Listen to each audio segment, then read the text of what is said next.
Dare devil born again के episode 1 की शुरुआत होती है मैट मर्डोक, फोगी नेल्सन और कैरन पेज के जोशी के बार में आने से।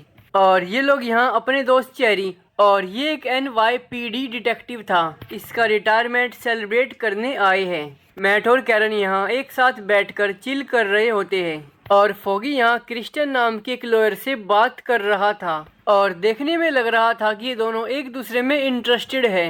पर इससे पहले इन दोनों की बात आगे बढ़ती, फोगी को यहाँ एक फोन आता है तो फोगी बार में से बाहर आ जाता है और ये एक सीरियस फोन था। तो मैट भी कैरन को लेकर फोगी के पीछे पीछे बाहर आ जाता है और अब फोगी इन दोनों को बताता है कि ये फ़ोन बैनी का है। तो रेड हुक वाले मामले के बाद उसको धमकियाँ मिलने लगी थी, तो इसलिए मैंने उसको एक सुरक्षित जगह पे छिपा दिया था।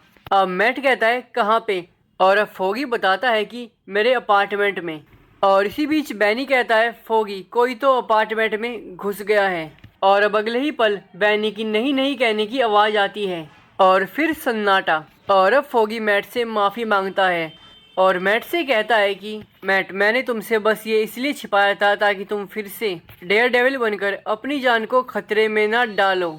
और अब मैट डेयर डेविल बनकर बैनी को बचाने जाने लगता है और दूसरी तरफ फोगी बैनी को फ़ोन कर रहा था और थोड़ी देर बाद ही बैनी फ़ोन उठा लेता है और ये फोगी से कहता है फोगी वो जानना चाहता था कि तुम कहाँ हो, तो मैंने बता दिया, तुम मुझे माफ़ कर देना। और अब बैनी फ़ोन को काट देता है और अब हमें बेंजामिन डेक्स को दिखाया जाता है, हमारा बुल्सआई, और इसी ने सीजन 3 में सैकड़ों लोगों को मारा था और यही बैनी से फोगी की लोकेशन पूछकर आया है। तो अभी अपना नकाब पहन लेता है और अपनी गन को सही करने लगता है। और दूसरी तरफ हमारा डेयर डेविल अभी आधे रास्ते में था और ये फोगी को बचाने के लिए अपनी पूरी जान लगा देता है और वापस आने लगता है। और दूसरी तरफ बुल्सआई फोगी की छाती में गोली मार देता है और बुल्सआई ने गोली फोगी के दिल के बेहद करीब मारी थी। और ये देखकर जोशिस बार में से 2 ऑफिसर्स निकलते हैं, पर बुल्सआई इन दोनों को हेडशॉट दे देता है और बुल्सआई धुएं वाली कैन फेंक कर बार में और बार के बाहर धुआं कर देता है और धुएं में से खुद निकलकर कैरन पेज के सामने आ जाता है और अब ये कहता है हेलो कैरन, और अब ये अपनी गन कैरन पेज पे तान देता है। पर अब ये इससे पहले ट्रिगर दबाकर कैरन पेज का खेल खत्म कर देता, यहाँ पर स्विंग करता हुआ डेयर डेविल आ जाता है और ये बुल्सआई को एक लात मारता है। अब बुल्सआई और डेयर डेविल दोनों ही जोशी के बार के अंदर गिरते हैं और ये दोनों लड़ने लगते हैं और ये फाइट बहुत घमासान थी और बीच बीच में बुल्सआई आम लोगों पे हमला भी कर रहा था और ये दोनों लड़ते लड़ते बिल्डिंग के बिल्कुल ऊपर पहुंच जाते हैं और डेयर डेविल बुल्सआई को बहुत बुरी तरह पीटता है। दूसरी तरफ ठीक इसी वक्त फोगी की मौत हो जाती है। अब डेयर डेविल इससे पूछता है तुमने ऐसा क्यों किया, पर ये कुछ नहीं बताता है और अब डेयर डेविल अपने गुस्से पर बिल्कुल भी काबू नहीं रख पाता और बुल्सआई को बिल्डिंग के ऊपर से ही गिरा देता है ताकि वो मर जाए। पर बुल्सआई का बहुत बुरा हाल होने के बाद भी वो बच जाता है और अब डेयर डेविल अपना मास्क भी नीचे गिरा देता है।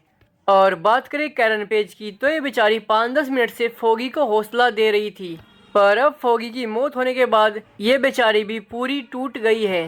पर दूसरी तरफ मैट का दोस्त चेरी, जो बुल्सआई के अगेंस्ट डेयर डेविल की मदद करने बिल्डिंग के ऊपर आया था, ये डेयर डेविल की असली आइडेंटिटी को देख लेता है। पर डेयर डेविल को बिल्कुल भी फर्क नहीं पड़ता क्योंकि ये अपने दोस्त फोगी के जाने के गम में रो रहा है। और अब 1 साल बीत जाती है और मैट मर्डोक और क्रिस्टियन एक साथ एक लॉ फर्म चला रहे हैं और दूसरी तरफ अब हमें वेनेसा दिखाई जाती है और ये 5 फैमिलीज के साथ एक मीटिंग कर रही होती है। पर यहाँ मीटिंग के बीच में विल्सन फिस्क आ जाता है और अब इन दोनों की रिस्पेक्ट करते हुए 5 फैमिलीज इस मीटिंग से वॉकआउट कर लेती है। अब वेनेसा कहती है तो तुम कितने वक्त के लिए आए हो। अब फिस्क कहता है जितने वक्त के लिए तुम चाहोगी वेनेसा। मैं टूटा हुआ था और मैंने अपने आप को ठीक करने के लिए महीने लगा दिए और अब मेरे सामने 2 चीज़ें बिल्कुल साफ है। पहला तो ये कि मैं तुमसे बेशुमार प्यार करता हूँ और दूसरा ये कि हम मिलकर इस शहर के लिए क्या कर सकते हैं और इस बार हम कानूनी तरीके से करेंगे।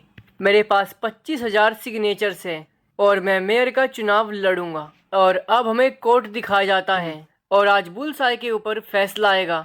बुल्सआई को आज अपने कर्मों का फल मिलेगा जो इसने उस रात जोशी के बारे में किए थे। पर फैसले से पहले मैट मर्डॉक को अपने दोस्त फोगी के बारे में बोलने के लिए कहा जाता है और ठीक इसी समय यहाँ पर कैरन पेज आ जाती है और अब मैट कहता है हम कभी भी अब फोगी को नहीं देख पाएंगे क्योंकि मेरा दोस्त मर गया है और उसको एक हिंसक और खतरनाक आदमी ने मारा है, एक हत्यारा जो खुद से तय कर लेता है कि उसके कौन दुश्मन है और फिर उनको मार डालता है। पर फोगी मर गया है तो हम फोगी को कभी भी सच्चा इंसाफ नहीं दिला सकते, पर हम कम से कम इस हत्यारे को सजा तो दिला ही सकते हैं। तो मैं चाहता हूँ कि आप इसको कड़ी से कड़ी सजा दे जितना कि आप दे सकती है, क्योंकि यही सजा हमें न्याय के सबसे करीब ले जाएगी। और अब जज बुलसाई से पूछती है तो क्या तुम्हें कुछ कहना है, पर बुलसाई मना कर देता है और अब जज इस केस पर अपना फैसला सुनाती है और ये फैसला है कि बुलसाई को जिंदगी भर जेल में रहना होगा और इसको पैरोल भी नहीं दी जाएगी। और अब कैरन और मैट बात करते हैं। मैट इससे एक कप कॉफ़ी के लिए पूछता है पर ये साफ मना कर देती है और ये मैट से कहती है कि फोगी मेरा भी दोस्त था, पर उसके मरने के बाद तुमने मुझसे हफ्तों तक बात नहीं की, तुम खुद ही अकेले शोक मनाने में बिजी थे। तो मैंने तो एक साथ 2 दोस्तों को खो दिया है और आज मैं सैन फ्रांसिस्को से वापस न्यूयॉर्क बस फोगी के केस का फैसला सुनने के लिए आई थी और वो मैंने सुन लिया। अब मैट कहता है पर मैंने तुम्हें बहुत से मैसेज और कॉल्स किए थे, तुमने एक का भी जवाब नहीं दिया। अब कैरन कहती है मैं बिजी थी पर मैं खुश हूँ कि तुम अच्छा कर रहे हो। अब कैरन कहती है तुम डेयरडेविल का क्या करोगे। मैट इसको बताता है कि मैंने फोगी की मौत के बाद खुद से वादा किया है कि मैं कभी भी डेयरडेविल नहीं बनूंगा।